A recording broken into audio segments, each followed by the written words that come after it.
1990 के दशक में उत्तरी यमन के पहाड़ों में जैदी इस्लाम को पुनर्जीवित करने के लिए एक आंदोलन उभरा। शिया इस्लाम की एक शाखा जैदी संप्रदाय सदियों से उत्तरी यमन पर हावी था। शब्द इमामेट शिया इस्लाम में एक धार्मिक और राजनीतिक नेता इमाम के कार्यालय या पद को संदर्भित करता है। इमामत मुस्लिम समुदाय का मार्गदर्शन करने और धार्मिक शिक्षाओं की उचित व्याख्या सुनिश्चित करने के लिए जिम्मेदार है। जैदी इमामत, जो अलग अलग परिस्थितियों में टिकी हुई थी, को 1962 में उखाड़ फेंका गया, जिससे 1970 में उत्तरी यमन गृह युद्ध समाप्त हो गया। इसने यमन में लगभग 1000 साल पुरानी जैदी इमामत की समाप्ति को चिह्नित किया।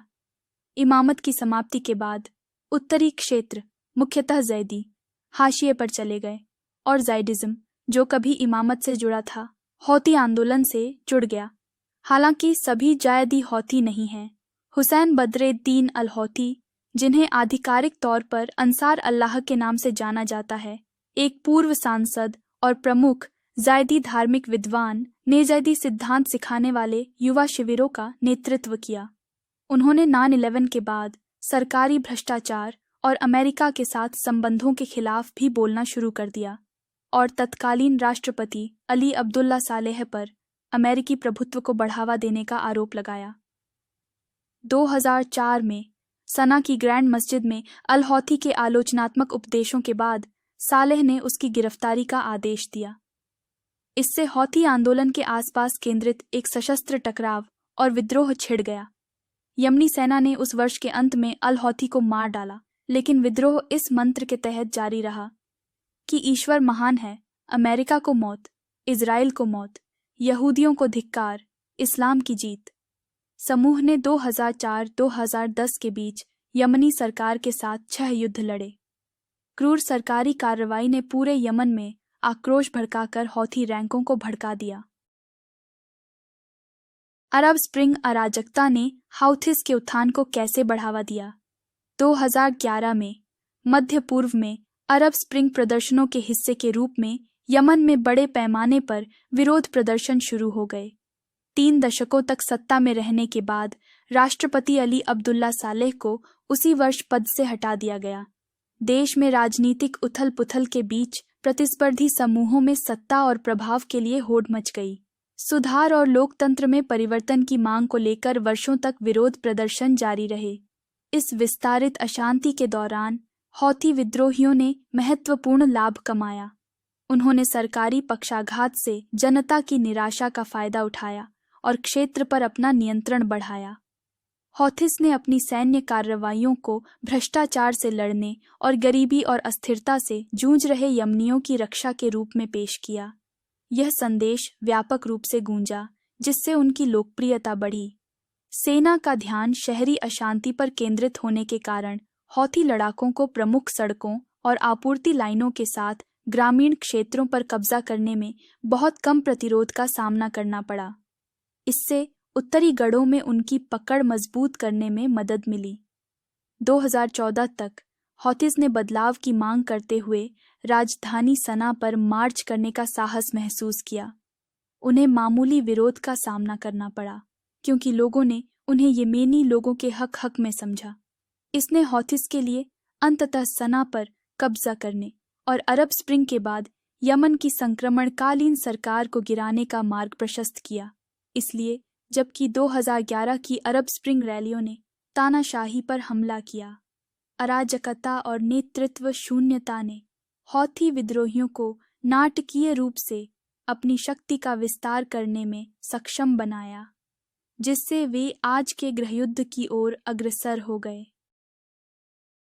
अक्टूबर 2023 में हौथी विद्रोहियों ने यमन के पास रेड सी में 25 से ज्यादा जहाज़ों पर हमला कर दुनिया को चौंका दिया था।